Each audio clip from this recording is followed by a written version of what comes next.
Hello everybody, Melth here. I've recently returned from a long trip and I was thinking about the game Warcraft 3 for the first time in a while, and in particular about this mission, March of the Scourge.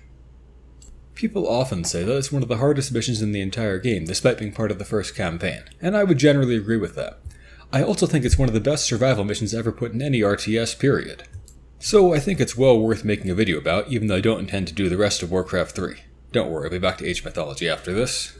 But I thought this video sounded fun to make today. Now, if you haven't played Warcraft 3 before, you're being dropped into the middle of the story here, so that might not make that much sense. On the other hand, I suppose this cinematic does a good job of bringing people up to speed. I'd say it's also one of the better cinematics in the game, just considering the amount of detail, all the soldiers drilling, people talking in the background. Generally speaking, Age of Mythology had more detailed cinematics, but this is a good one from Warcraft. I won't have time to go into detail about all the mechanics, but most of them will be familiar to people who played RTSs before. Now this part of the story is unfortunate. Jaina here is an archmage hero who is on the cusp of getting her most interesting spells, but then she's kicked off the team, and you never ever again get to play an archmage in the campaign. Quite unfortunate. We do get to keep Arthas here, of course, he's the main character. He's a paladin, so kind of a support defensive knight type guy. Pretty fun to play. Paladins are a lot of fun really, and good in the campaign, but at least when I played competitively they were unusable in multiplayer. This moment in the cinematic is a fun oh no for the player, because I found out the grain is cursed in the previous mission. By the way, tip number 1 for beating this mission on hard mode, always watch this cinematic. If you skip it, several units are scripted to die, who with good reflexes you can save if you watch it. So watch it. How many you can save depends not just on your micro, but also on enemy targeting luck, but you should always save at least this guy, and less importantly that footman. Okay, I'm going to build 2 peasants while the battle continues and throw out another heal. I'll control group my main army here, and then Arthas, who has an inventory because he's a hero, should drop a whole bunch of items to make room. I must move quickly to get a few important errands done before the first enemy wave arrives. I'll build another rifleman first, those will be my bread and butter unit, and I'll upgrade my wood harvesting rate and my melee unit defense. These villagers down here will turn into zombies. If you have good reflexes, you can do massive damage to them while they're still helplessly transforming. Saves you some time. I think if you kill them before they finish transforming, you might miss out on some experience though, although it's a tiny bit either way.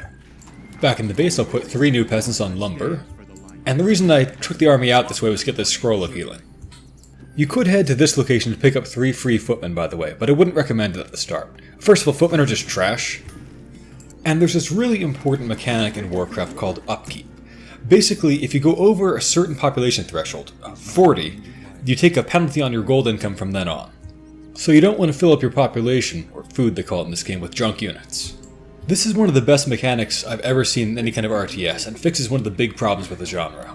It creates this great risk and reward dynamic, where you want to have a small army to maximize your income, but you want to have a big army to protect yourself from the enemy. The mechanic got some much needed tweaks in the expansion, but I think the idea is a very good one, and part of what makes Warcraft 3 one of the most engaging RTSs I've ever played. Another fantastic feature about Warcraft is that you have these various trash mob neutral monsters all over the map that you can fight to gain experience and items. In multiplayer, that adds a much needed fun thing to do during the initial phases when most RTSs are kind of boring. Plus, it's also just a fun RPG element to have these hero units that you can build up with new spells and items as you go along. I just got the basic gunpowder attack upgrade for my riflemen, which as I mentioned will be my main damage dealers in this mission. For campaign purposes, they're really great units, good damage and they're pretty sturdy too. Okay, as I knew it would, one of those monsters dropped a potion, and there's a guy in this cage who gave me some boots that let my hero run really fast. So I'm going to tell him to run home and switch up his items to pick up a Mantle of Intelligence, which will boost his casting abilities, as you might expect. The next thing I'm going to build in the base is called an Arcane Sanctum, which produces my caster support units, such as priests. I'm also going to retask this wood peasant to build some farms, which are kind of like Age of Mythology houses, boosting your population cap. Notably, that doesn't affect your upkeep thresholds. You still go into an upkeep penalty if you go above 40 population. Oh, here comes the first wave. I didn't expect those for a few seconds. The first wave is easy though, so let me talk about item strategies for a little bit here. A lot of people pick completely terrible items while they're playing through the campaign. The game is full of items that give permanent bonuses and shiny artifacts like this Orb of Fire. But despite the hype, the item is just trash. It can have a very small niche role on this one mission, but after this it's useless. In general, a lot of the shiny special artifacts in the campaign are worthless. Likewise, I see a lot of people going for items like Claws of Attack, but that is just worthless in the campaign. To be clear, multiplayer is totally different. Claws of Attack can be useful there. In the campaign though, all that matters for your hero is, number 1, how good a tank is he, and number 2, how many spells can he cast. For perspective, a basic Claws of Attack plus 6 would give Arthas about 4 DPS, but the weakest unit in the game, an unupgraded footman, already has about 9 DPS. And in the campaign, you tend to have big armies of high-end, highly upgraded units right away, so the Claws of Attack is going to be less than 1% of the army's overall DPS. Alright, the next wave should be coming too. There are 2 big undead bases on this mission, purple there, and green there. As I've mentioned, this is one of the harder survival missions in any RTS that I've played, and also one of the best designed overall. I have managed to wipe out both enemy bases before, but it's pretty tricky. I don't think I'll do that today because I'm trying to make more of a guide video, rather than just showing off. A lot of beginner players have trouble beating this mission even on normal, from what I hear. I'm getting these priests because they have a useful heal ability. Arthas can't heal himself. I should explain this giant pile of treasure, by the way. This is formerly Jaina's inventory. Tip number 0 for beating this mission: on the previous mission, stockpile Jaina full of as many potions of mana and scrolls of healing as you can. And then in this mission, they'll appear in that convenient stash for you to use when you need them. And again, almost no other item is even worth considering, so stuff Jaina's inventory full. You can buy them on the previous mission and you have infinite money there. I'm going to put Arthas out in front of the towers here. Towers are hard and expensive to heal compared to units, so I want to have living people ready to tank for the towers. By the way, if you're unlucky, the enemy will attack from this northeast entrance instead of the 2 western ones. I've never quite figured out what determines the AI's direction. By the way, up here in the north, there's a secret gold mine that you could theoretically expand to, but it's not worth it. The enemy always knows that you're there and will just send constant waves to attack it. You can't really defend both at once feasibly. You know, on second thought, I'm not going to get that building defense upgrade. Instead, I think I'll get the long rifles upgrade to make my riflemen be able to shoot further. They're more important. Short base range is one of their weaknesses. I will admit that after the initial flurry of activity, the first few minutes of this mission are kind of slow. But I think that's fair enough for one of the first missions of the game. One thing I think is extremely well designed about this mission is that, unlike most survival missions, there are things going on that make you want to actually leave the base instead of turtling up. So there are choices and trade-offs and risks and reward, and that's fantastic. I'm going to build a second workshop building now. These are used to make a siege unit called a mortar team. Only build these if you're planning to take down the purple base, by the way. The mortar teams are not useful otherwise. Speaking of which, let me talk about the enemy unit composition. These big guys, abominations, are the undead endgame melee unit. Really tough, really high damage. I don't have any unit on this mission that can go toe-to-toe with those, which again is good design and keeps things interesting. Oh, and the little fast-running zombie guys called ghouls are just trash mobs. They're no threat whatsoever. Anyway, whenever you see abominations on this mission, they're a pretty big threat, but the enemy uses them somewhat sparingly. They have a fairly varied unit composition all in all. Which, once again, is great design and keeps you on your toes and keeps things fresh and interesting. Speaking of unit types, this mission is the first one in the campaign where you can build sorceresses, but they're pretty worthless here, actually. They used to be really common in multiplayer, but they don't really fare well against the swarms of mostly weak enemies the Undead throw at you on this mission. Their main spell, called Slow, really excels at crippling a few powerful units, like abominations, but as I said, the enemy doesn't have that many of those compared to swarms of other things. I think it was good design to not unlock a powerful ultra unit like a Knight or Griffin Riders on this mission. That would have trivialized things. But I will concede that the mission doesn't really showcase sorceress as well. As I'm demonstrating here, Arthas' heal can also be used to damage undead units like that necromancer who I killed before I could spawn many skeletons. Oh, here come their meat wagons. I'm going to try to swarm those. Those are their siege weapons. I don't want them to be able to attack my towers, so I want to get my units in the way. And I've now killed enough enemies that Arthas has leveled up and I can get his ultimate spell, Resurrection.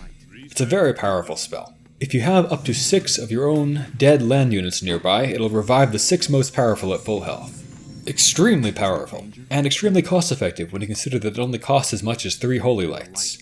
But one important counter to bear in mind is that if the undead have already raised your dead guys to skeletons, then there's nothing left to resurrect. I'm here to help. Alright, the next tricky thing about this mission is coming up. I'm going to drop 2 items to make room. There's a hidden item shop over here. One of the fantastic things about Warcraft 3 is how many useful secrets and hidden things are stashed all around the map. While Arthas is running over toward the store, back here in the base, I think I'm going to build a second barracks, if I can find space, so I can train out riflemen faster later. Anyway, I need to buy 2 healing potions for Arthas here, because I don't have Divine Shield. If you do have Divine Shield, then you need at most 1 healing potion. Divine Shield, by the way, is a spell that I could have chosen for Arthas on previous missions, but I decided not to, because it's only really useful in a few circumstances, like here. Anyway, side quest time. I need to go kill those orange meat wagons. I don't need to kill the rest of the orange units, only the meat wagons. And I mentioned that things like the Orb of Fire or the Claws of Attack are normally worthless, but here where I'm setting off just Arthas alone, it's actually a decent increase to his DPS for this one last mission, and then I'll throw it away and never use it again. It's really handy to be able to send off just Arthas on his own with no other reinforcements, and he can just barely do it. Oh, bad luck that they're attacking from that direction, but that's okay. I'll see if I can have the towers focus down the necromancers first. And Arthas can use his heal to snipe another one. As I mentioned, it damages undead. Necros die in 1 hit to it, very worthwhile. I don't think I mentioned yet, by the way, that spell can be used to heal for 600, but if used for damage it only does 300, so it's usually better as a heal. Alright, it's unlikely they'll hit the northeast again soon, so I'll redirect my armies back west. Well, crunch time is coming up, and I've saved up a ton of gold, so now is the time to go over the upkeep cap. Right to 70, the next cap. Here come the zombies that the plague caravan spawned. Basically, if you don't stop the caravan, they just send more and more little waves at you, and then the whole caravan shows up as one big wave at the end. So, Arthas is going to go off and stop that caravan solo so we don't have to deal with any more of their minions. And I'm building some of those mortar team siege weapons that I mentioned. Ah, wait, I see a big wave coming up. I'll reposition everyone to deal with that. While I wait, I'm going to kick Arthas out of the control groups that he's been part of. Usually I keep him in every control group for ease of healing anybody, but now he has his own stuff to do, and I don't want to accidentally call him back. Okay, I'm sniping that necromancer. The other spell that priests have, by the way, if you upgrade them, is this Area of Effect Dispel that also destroys skeletons, so hugely useful on this mission. The existence of that Dispel and similar things is the reason that skeletons were never ever used in multiplayer, at least back when I was playing competitively. There were too many ways to slaughter them with a single mass Dispel. At least that was true in the expansion version. In the original version, Dispels were a little bit less common. Do you remember how way back in the beginning I mentioned that there were 3 freebie footmen you can pick up in the southeast? Now is the time to get those. You need more tanks because Arthas is gone, and of course you're trying to build up toward a higher upkeep cap of 70 now anyway, so there's more room. I believe that getting just 1 more priest will put me at that next cap. I'm not convinced that this defend ability is worth it for the footmen on this mission, but I'll pick it up because I have plenty of money. And I'll build 3 more farms to max out my population cap for the next phase. Alright, here we go. Arthas just needs to take out these meat wagons, nothing else matters. And if you've delayed a few minutes after they spawned, as I did, you can catch them when they're moving on the road like this, where they don't fight as efficiently as if you catch them in a town. I use Holy Light to snipe the necromancers just to prevent any skeletons being spawned.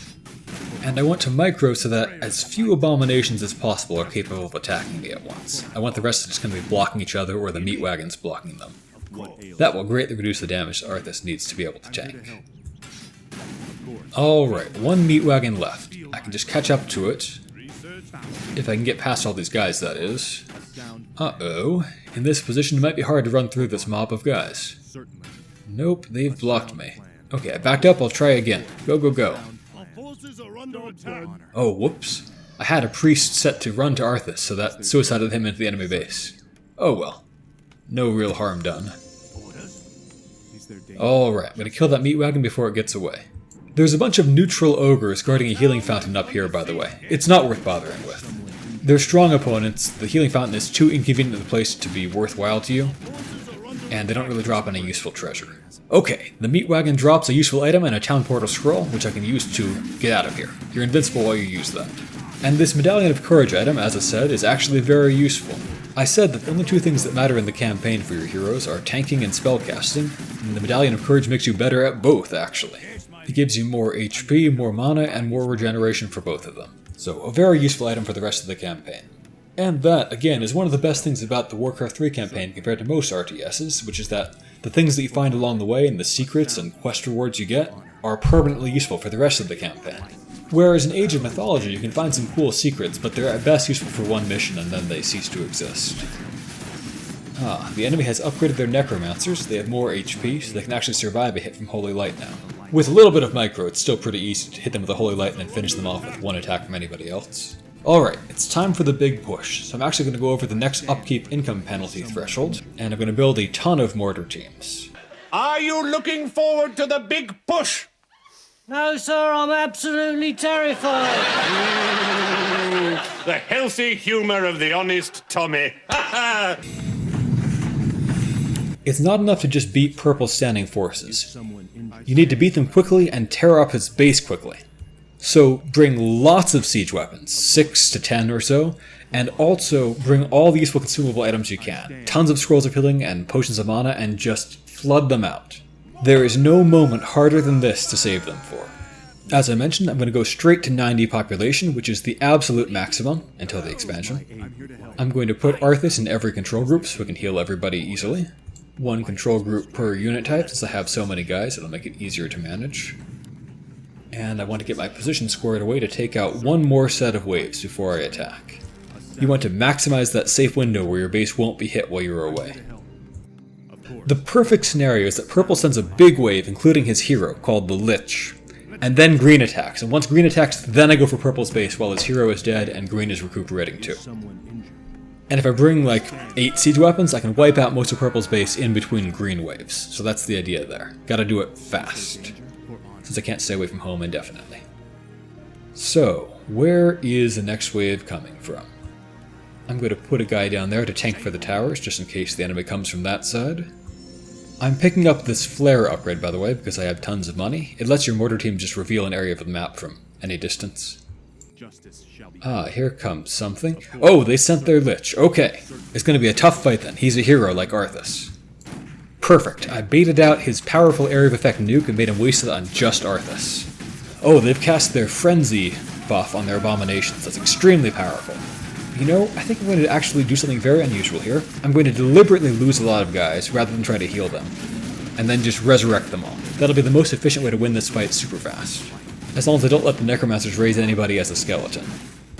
And I can just chew through potions here as much as I want because I have a ton more in my stockpile. It's a great chance to just blast away. Alright, so as long as my dead guys didn't get skeletoned, I can get them all back with resurrection. Looks like I lost one guy. That's a pretty good outcome for fighting their strongest possible wave. Alright, I'm going to go grab and drink a bunch of mana potions and get prepped again. One more. Now, where's that green wave? Ah, there's the green wave. Ah, my formation's out of order here, let me fix that. Siege weapons in front, infantry in the back. I heard people making fun of one of the Game of Thrones episodes for that. I never watched that show though myself. Didn't like the books much, to be honest. I stopped 2.5 in. In any case, this is a great situation. I'm taking out Green's wave, and the enemy Lich for Purple should be dead. Ding dong, the Lich is dead. Anyway, it's the ideal situation to attack Purple in. I'm going to just scout Purple's outlying base defenses. Great. And I'll get Arthas to the front of this giant army. Oh, no, I didn't want to deal with that. He's got a little tiny outpost over that direction that has just 2 towers and a single Necromancer. Didn't want to aggro him right now. Oh well.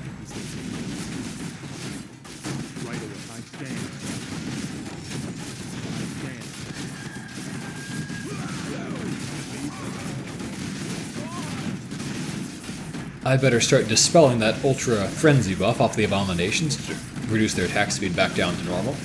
It's a really powerful buff. Ah, my priests were not in a great formation because of the way the fight started, so they couldn't purge as fast as I would have liked. In general, I'm not handling this fight as well as I would like. I've got a lot of units that are standing about idly because I just was out of formation when things began and had to just start reacting.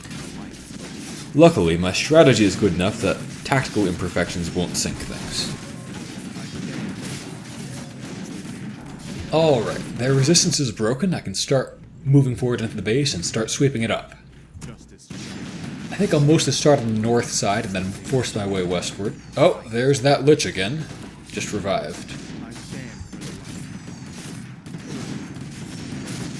My siege weapons, of course, the mortar teams, are the core of my offense here. If they die, things will stall out, so I really gotta defend them at all costs, or the whole attack is mostly pointless.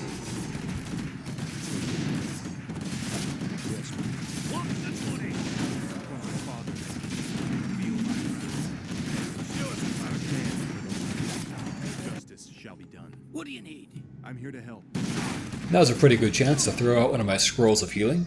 They heal all units, no matter how many, for just a small amount. With 8 mortar teams, you can really tear through a base absurdly fast. Normally in Warcraft 3, it's hard to take down buildings quickly. Undead bases in particular have a lot of built-in towers that do pretty high damage. So I want to keep most guys kind of controlled. Don't let them charge in and get massacred. I can begin to relax now, though. I mean, if I lose a few guys, it doesn't really matter at this point. Oh, whoops. One of my mortar teams moved over too far for some reason. A little bit sloppy.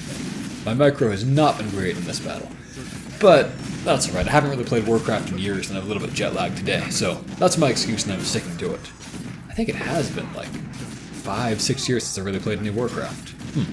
Alright, if I take out that building called an altar over there, that prevents their Lich from reviving. That would be nice, although he's not quite as much of a threat as he used to be anymore. Because when he revives, he doesn't have much mana, and the Lich really relies upon having lots of mana for his dangerous spells to be a real threat. Without that, he's nothing too impressive. That big building is their town center. Unlike mine, it's kind of a powerful tower that does high damage. It was inevitable that Green would send a wave, and I'm going to lose part of my base to that, but that's really all part of the plan. I expected to sacrifice a few buildings. As long as purple is wiped out, I don't care if it loses a couple things back in my base. I built spares for a reason. I've got tons of money I can rebuild, and green alone is no threat. If purple dies, the map is stylishly in the bag. For that matter, I don't really mind losing some of my bad unit types, like footmen, or once purple is done, mortar teams. In fact, I'll probably deliberately suicide or outright kill them myself, just to get rid of them, free up population room for more useful guys. So it's okay to get sloppy with them toward the end of this fight, really. Oh, there's that priest.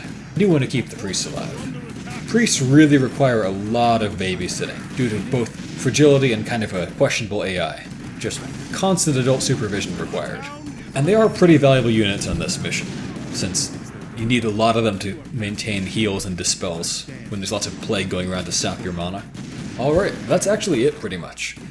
Acolytes, those little priest guys, are their villagers, and they're all dead, which means they can't build anything back. So they are basically out of the game. Everything else is just pointless mop-up. So everyone else can run home and take out the wave that's chewing up my base, and the mortar teams can stay here and just trash the remaining buildings if they feel like it. And that building called the Crypt to the south is kind of their barracks. It trains things like those ghouls, but those are no threat, as I mentioned. Wow, mortar teams are so bad at doing anything other than killing buildings. The expansion made siege weapons a lot more useful. They saw much more play in the meta, at least when I was playing. I thought that was an improvement, all in all.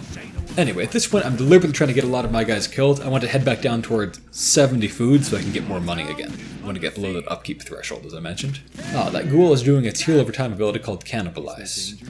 We haven't really seen it up until now because the ghouls just die so fast normally, but mortar teams are really terrible at fighting them. Well, the perfectionist in me thinks I was a little bit sloppy in that battle, but it doesn't really matter. It was all part of the strategy. It was okay to take some casualties. The important thing was to wipe out their base, and I succeeded with flying colors at that. And I am, as I said in my previous video, just trying to have more fun recording these instead of trying to get everything absolutely perfect. Alright, I'm going to either deliberately kill my mortar teams or suicide them in different ways. You can't just leave them like you can in Age of Mythology. You need to kill them yourself or run them into enemy towers or something like that. That'll free up more population space so I can build more useful units while staying below my 70 income threshold. I think I want to build some more priests as one of my units to replace them with. Get those dispels, get more of those heals out. Move your arse. Come on, Shorty. On our way.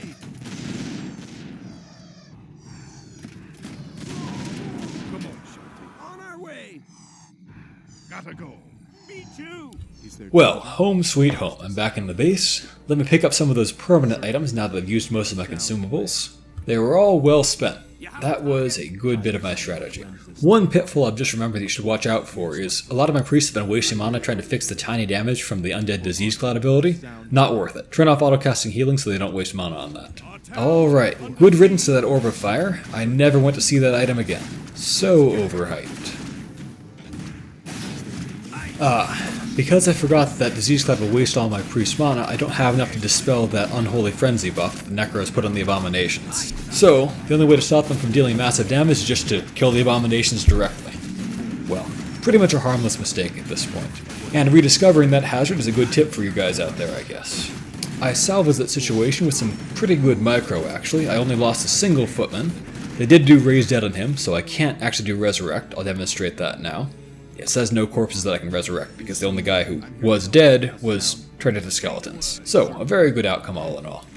I did always find it strange how the Raise Dead ability turns one corpse into 2 different skeletons. I don't know why they didn't just make it be, one stronger skeleton. Seems like it would make a little bit more sense.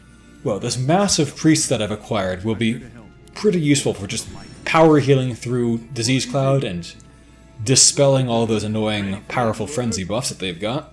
So should be able to just suppress all their tricks for the last few minutes here. I think they're pretty fun units all in all.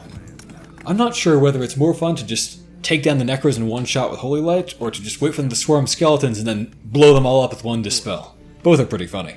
Now, item decisions. I've got an open spot. I could pick up the worthless Orb of Fire, but I think I'd rather just run over to the store and buy some mana potions. Oh yes, now that there's less pressing business to deal with, I'll just go suicide those 2 mortar teams and free up their 6 food worth of population space to build up their units with. It's a shame. I really want to like mortar teams in this mission. The idea of just being able to blow away large swarms of enemies with them is fun, but they don't really work very well at the job. They're not effective against necromancers, skeletons close into melee and therefore you blow up your own troops too, or your buildings. They're just not useful here. I have tried it. You can make it work, but it's really suboptimal. You're better off just using footmen, riflemen, priests, and use mortar teams only if you tend to take out the purple base. For that, they do the job very well. I don't think I mentioned, by the way, that towers don't take any food/population room, so they are a great choice for defending your base once you hit either 40 or 70, the 2 upkeep thresholds. Because you can just swarm out those towers, and they're a great defense against everything except meat wagons. And if you have just a few troops to support the towers and chase off the meat wagons, they're a really strong defense. I manually turned priest healing on for a second there. The best way to deal with the plague ability is just to turn off your healing until you take a big chunk of damage, and then cure that all at once. That's much more mana efficient.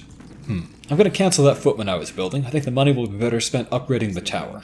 I don't think I said this yet, by the way, but the basic towers can't actually fight until you upgrade them. You have a choice of several different upgrades that fight in different ways. On this mission, most of the time, you'll just want the basic guard towers. The cannon towers are situationally useful, but I wouldn't use them on this particular mission. By the way, the plague can come from either the abominations, just by passively spreading it as an aura around them, or from the meat wagons. They leave kind of a plague cloud wherever they shoot. So on this mission, it tends to get everywhere fast. I used a scroll of healing there to save those 200 footmen, because I couldn't holy light them both. Really not worth it at all, just trying to minimize casualties for fun at this point. And consumables are meant to be used. No sense in just carrying them around forever. Quick, Arthas, heal that footman. Arthas is blocked. Okay, quick thinking time. Siege weapons in this game can't actually attack within a certain minimum range. So by charging the footman in point blank with the meat wagons, they couldn't finish him off. So I saved his life that way. Stylish. I will admit though, micro has always been my weak point for Warcraft 3. Every time I played a game competitively, win or lose, I'd ask the opponent for any tips about how to get better. And basically all of them would say, your strategies are good, but your micro is horrible. The funny thing is, people who see me play other RTSs like Age of Mythology often say my micro is really good. In general, StarCraft and Warcraft just require a lot more micro than most other RTSs do. Makes them pretty good practice, I think. I'm going to turn that heal back off and use it and conserve mana for more efficient times. I want to be able to use those important dispels on Unholy Frenzy and skeletons. So normally at this point, you end up facing 2 gigantic waves simultaneously from purple and green where they both send their ultra liches as well as lots of other guys, and you're usually in pretty deep trouble at that point. At least superficially. In reality, the timing is such that you'll usually lose your army if you're a beginner player, but your town will survive and therefore you'll usually win the mission, and then get dramatically rescued. So, pretty good design. It is possible, by the way, to take out green's base as well as purple's and completely wipe out the undead, but you need to have a little bit more time than I have here, because green's base is a bit stronger. This time I was trying to do more of a basic guide approach to the mission and show fun ways to beat it rather than the time crunch rush to beat down both purple and green before the clock runs out. By the way, I do mostly recommend building your towers in this west central location where they can hit people from coming from both entrances on that side, and spread them out a bit so meat wagons don't splash damage multiple ones at once. If they come from the northeast, you're basically out of luck, but they rarely do that. Another side benefit of spreading your towers out a little bit is that your units are mostly small and can walk between them, whereas a lot of the undead units are too big, and so you can easily retreat your units between your own towers, and their abominations and whatnot can't follow you, if you have good micro.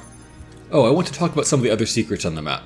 There's an ogre over there in the southwest who drops a parry up to vitality, but that's not at all worth it, and it's all the way through the green base. There are some powerful ogres in the northwest that drop gauntlets of ogre strength, which are completely not worth the trouble. That's not even worth an inventory slot. Oh, and I think a bigger secret, in the southeast of your own base is a single building you can actually destroy, and behind it is a crate, and inside that crate is a sheep, and if you kill the sheep, it drops an ultra potion that can heal Arthas with. It's a full restore for both health and mana form, so very powerful. You could actually use it to take out the caravan quite easily, but I think that's kind of a waste when just 2 basic healing potions or a single level Divine Shield will suffice to let him take out those meat wagons solo. The green wave is really late.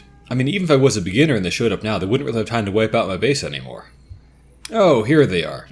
There we go. Final battle time. Even if you've completely wiped out this wave, or heck, even if you've completely wiped out all the enemy bases, the cinematic that comes up still shows you on the brink of being defeated. So there's no reward or acknowledgement for wiping out the enemy bases on this survival chapter. Oh well. I think I can wipe out all of Green's wave here pretty easily. I'll just take them all out and have a few seconds for a victory lap before the end. Their Lich is casting his ultimate ability, Death and Decay, which deals a % of maximum HP to all units in the area as long as he channels it, which keeps him occupied. It's a pretty bad ultimate all in all, but it does have a few niche uses. For example, it works on buildings, so you can take out a really sturdy building like a fully upgraded town hall in 25 seconds with it. Not awful. Oops, had a little bit of a misclick there, but no matter.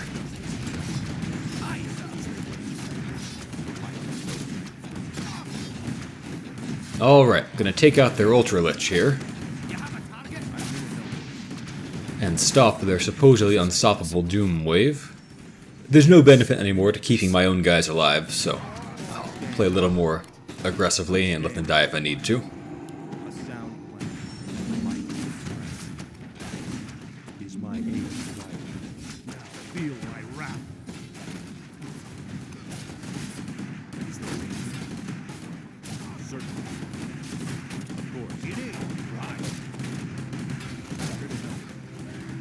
Well, as I mentioned, no matter how well you're doing it, even if you've wiped out all the enemies, they'll still spawn in a whole bunch for the cinematic and pretend you're being overrun, but we had them.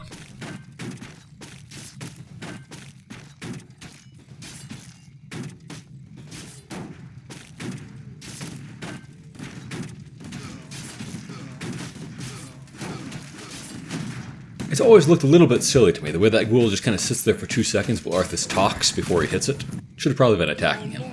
The units on horses are knights, and as the cinematic suggests, they would completely wreck the undead if we had them on this mission. There's Jaina, back again to help us in this cinematic. As I mentioned, she unfortunately never again becomes playable. Her ultimate, by the way, is this really cool mass teleport spell with a very short cooldown. That could have been the basis for a pretty nifty survival chapter if you ask me. Or all kinds of other cool missions. So it's a shame we never get to use it in the campaign. You know, the entire story of the rest of Warcraft hinges on this one moment when Uther is kind of a twerp rescuing us, and Arthas is a total drama llama, and picks a pointless fight with Uther, who up until now he's had high respect for. It seems even sillier if you've actually wiped out the enemy bases. The ending doesn't acknowledge that at all, of course, which is a shame. I think it'd be good if more survival chapters in video games did have special endings if you actually wiped out the enemy or something. A happy ending to the whole Warcraft 3 campaign. No Arthas turning evil, no demonic invasion, just go celebrate his glorious victory and everyone lives happily ever after. I guess the plagued villagers in the next mission would still die, but everyone except them lives happily ever after at least. Well, that's the mission. As I said, one of my favorite survival chapters in any RTS I've played. And I thought I played it pretty well considering I haven't done Warcraft in about 6 years or so.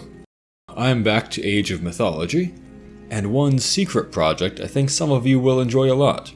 Have a great day, everyone.